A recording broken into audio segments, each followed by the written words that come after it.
Tanah berasal dari proses pelapukan batuan secara fisik, biologis, dan kimia.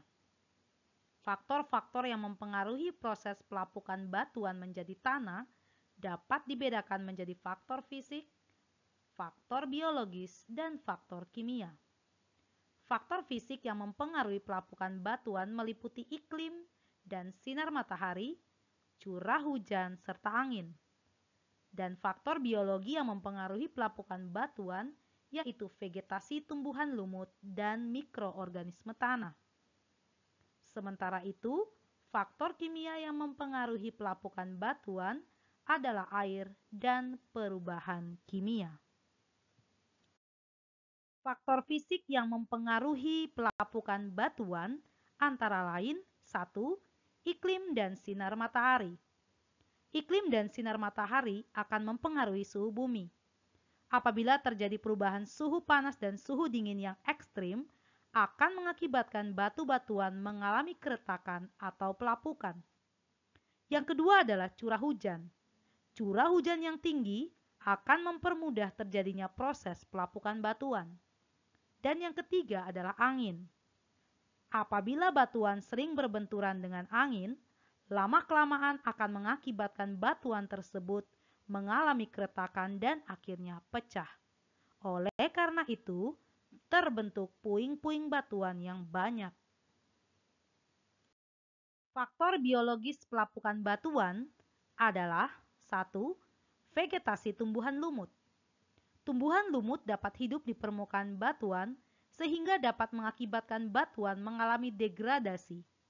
Selain itu, penetrasi akar tumbuhan ke dalam sela-sela batuan akan menekan batuan tersebut sehingga pecah menjadi puing-puing batuan kecil yang akhirnya menjadi tanah. Yang kedua adalah mikroorganisme tanah.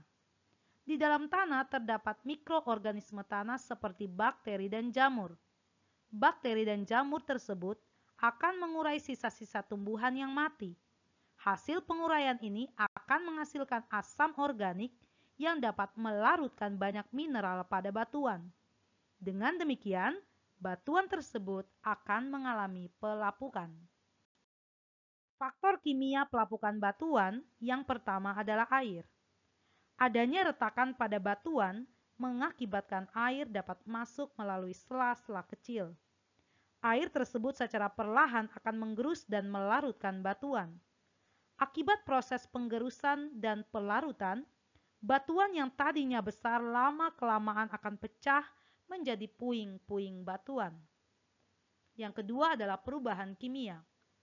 Air yang bersenyawa dengan karbon dioksida akan membentuk asam karbon. Asam karbon merupakan pelarut yang kuat dan dapat menghancurkan mineral batuan. Selanjutnya, oksigen bersenyawa dengan mineral dalam proses oksidasi. Mineral batuan akan terurai akibat reaksi kimia. Oleh karena itu, batuan menjadi lapuk sehingga mudah pecah. Apabila tanah digali sampai dalam, tanah akan terlihat berlapis-lapis yang ditandai dengan gradasi warna yang berbeda. Perhatikan gambar berikut ini. Yang pertama adalah lapisan atas. Lapisan ini merupakan lapisan yang terbentuk dari hasil pelapukan batuan dan sisa-sisa makhluk hidup yang telah mati.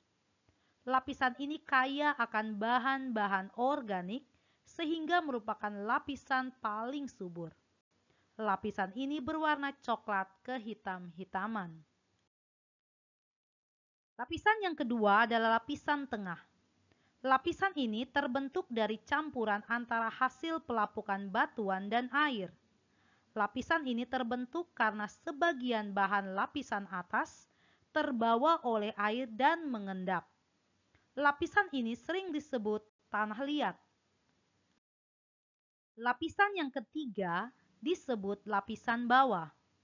Lapisan bawah merupakan lapisan yang terdiri atas bongkahan-bongkahan batu.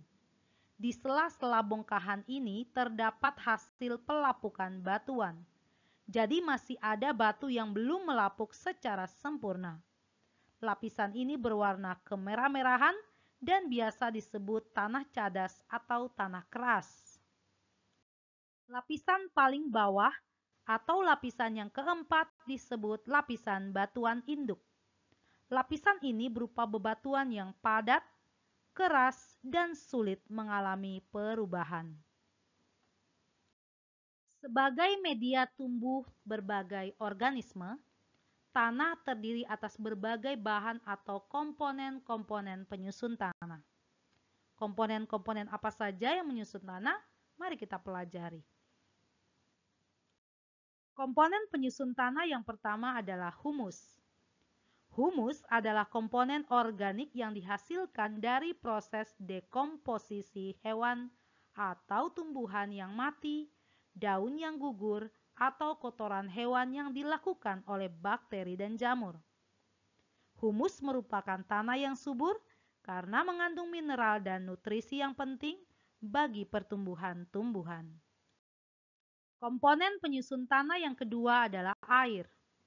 Organisme-organisme yang hidup di tanah membutuhkan kelembapan tanah.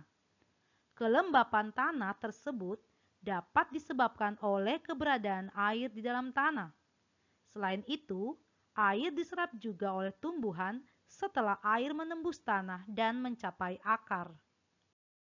Komponen penyusun tanah yang ketiga adalah mineral. Tanah berasal dari pelapukan batuan dan kerak bumi. Kerak bumi memiliki tebal 10-15 km. Di dalam kerak bumi terdapat kandungan mineral berupa ion-ion positif dan ion-ion negatif. Ion-ion positif yang terdapat dalam tanah antara lain kalium, kalsium, dan magnesium. Ion-ion negatif yang ada dalam tanah diantaranya nitrat, fosfat, dan sulfat. Ion-ion tersebut merupakan nutrisi bagi tumbuhan yang diserap melalui akar. Kandungan mineral dalam tanah yang berbeda-beda menentukan sifat dan karakter suatu tanah. Tanah yang subur tidak hanya ditentukan oleh kandungan mineral di dalamnya, tapi juga sifat fisika dan kimia tanah. Sifat fisika tanah mencakup tekstur tanah, struktur tanah, dan warna tanah. Sementara salah satu sifat kimia tanah yang menjadi indikator kesuburan tanah yaitu derajat keasaman atau pH tanah. Tanah yang subur memiliki pH tanah sekitar 7. Pada kisaran pH tersebut, tumbuhan menyerap nutrisi secara optimal. Nah, anak-anak, kita telah mengetahui bahwa tanah memiliki peran penting untuk menunjang kehidupan makhluk hidup di muka bumi. Tanah tidak hanya digunakan untuk memenuhi kebutuhan hidup manusia, tetapi tanah harus diolah dengan cara yang benar agar tetap terjaga kesuburannya. Namun, apabila manusia tidak mengolahnya dengan benar, dapat menyebabkan hilangnya mineral penting dalam tanah dan keberadaan organisme tanah akan terganggu. Akibatnya, kualitas tanah makin menurun. Menurunnya kualitas tanah dapat disebabkan oleh peristiwa erosi tanah. Tanah yang tidak subur tentu tidak menguntungkan bagi pertumbuhan-tumbuhan. Oleh karena itu, perlu dilakukan upaya-upaya untuk melindungi agar tanah tetap subur dan melindungi tanah terhadap erosi. Upaya-upaya tersebut diantaranya adalah 1. Menanam pohon-pohon di tanah yang gundul. 2. Menutupi permukaan tanah yang terbuka dengan jerami, rumput kering, atau pupuk hijau. Yang ketiga, memperbaiki cara pengolahan tanah, misalnya dengan melakukan irigasi dan penanaman bergilir. Yang keempat, mendaur ulang sampah yang sulit diuraikan oleh mikroorganisme. Yang kelima, membuat sengkedan pada tanah di lereng pegunungan yang miring.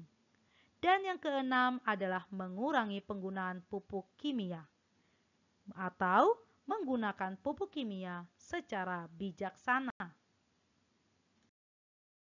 Bagaimana materi hari ini? Menarik bukan? Tanah memberikan banyak keuntungan bagi kita. Karena itu, selayaknya kita juga menjaga kelestarian tanah. Materi berikutnya, kita akan belajar tentang teknologi ramah lingkungan. Terima kasih dan sampai jumpa.